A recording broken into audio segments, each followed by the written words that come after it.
আসসালামু আলাইকুম ভিউয়ার্স, কেমন আছেন? নিশ্চয়ই আল্লাহর রহমতে ভালো আছেন। আমিও আপনাদের দোয়ায় আল্লাহর রহমতে ভালো আছি। আমি আপনাদের আজকে ডিম দিয়ে ঝিঙ্গা ভাজি রান্না করা দেখাবো। এই সবজিটা স্বাস্থ্যসম্মত এবং মজাদার। লবণ পরিমাণ মতো, কাঁচামরিচ 2 ফালি করে 5 থেকে 6টা, পেঁয়াজ 2 টেবিল চামচ পরিমাণ, হাঁসের ডিম 2টা। আমার বাসায় সবসময় হাঁসের ডিম, কোয়েলের ডিম অথবা দেশি মুরগির ডিম খাওয়া হয়। ফার্মের ডিমটা ক্ষতিকর, তাই ফার্মের ডিম খাওয়া হয় না। হাঁসের ডিমটা খুবই স্বাস্থ্যসম্মত এবং পুষ্টিকর।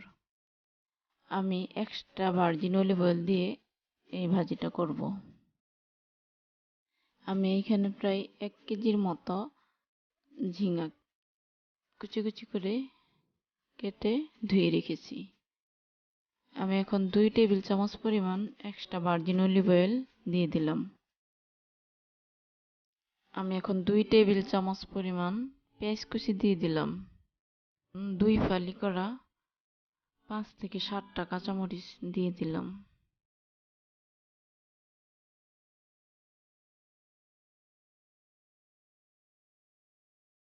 লবণ পরিমাণ মতো দিয়ে দিলাম। পেঁয়াজ কুচি মরিচ কুচিটা যখন একটু ভাজা ভাজা হয়ে আসবে, তখন আমি ডিম দিয়ে দিব। আপনারা অবশ্য ডিমটা ঝিঙা আগে দিবেন, ঝিঙাটা ভাজা ভাজা হয়ে আসলে পরে দিবেন, কারণ আমি মাটির হাঁড়িতে রান্না করি, খুব অল্প আঁচে রান্না করি। সেই জন্য আমি ডিমটা আগে দিলেও আমার ডিমটা পুড়ে যাবে না।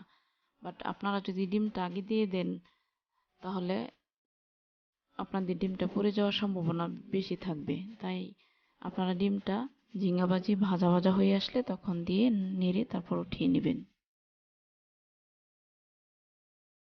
মাটির হাঁড়ি কিন্তু রান্না করতে করতে এক সময় মানে একদম ননস্টিকের চেয়েও বেশি তেল তেলে হয়ে যায়। তখন আপনি একদম 1-2 ফোঁটা তেল দিয়েও রান্না করতে পারবেন। আমার কয়েকটা কড়াই খুব বেশি রান্না করা হয়েছে ওই কড়াইগুলিতে, ওইগুলি একদম ননস্টিকের চেয়েও ভালো। মাটির হাঁড়িতে রান্না করা যেমন স্বাস্থ্যসম্মত, তেমন তেল খুব কম লাগে। এবং মাটির হাঁড়িতে রান্না করা সবজি বা তরকারির পুষ্টি গুণটা বজায় থাকে, কারণ মাটির হাঁড়িতে খুব অল্প আঁচে রান্না করা হয়।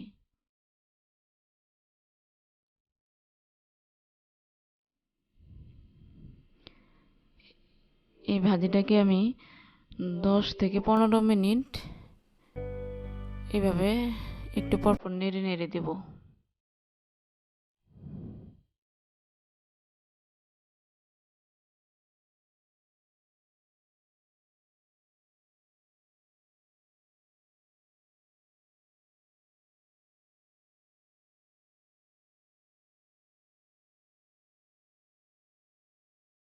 আমি 15 থেকে 20 মিনিট পর্যন্ত এভাবে নেড়ে চেড়ে দিয়েছি একটু পরপর। দেখেন আমার ভাজিটা হয়ে আসছে। এখন আমি ভাজিটা পরিবেশন করার জন্য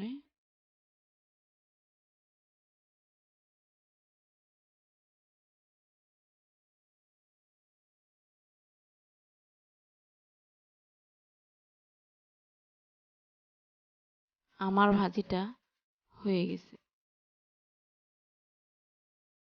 আপনারা এই ডিম দিয়ে ঝিঙ্গে ভাজিটা বাসায় ট্রাই করে দেখবেন। এই ভাজিটা খেতে যেমন স্বাস্থ্যসম্মত তেমনি মজাদার। সবাইকে ধন্যবাদ।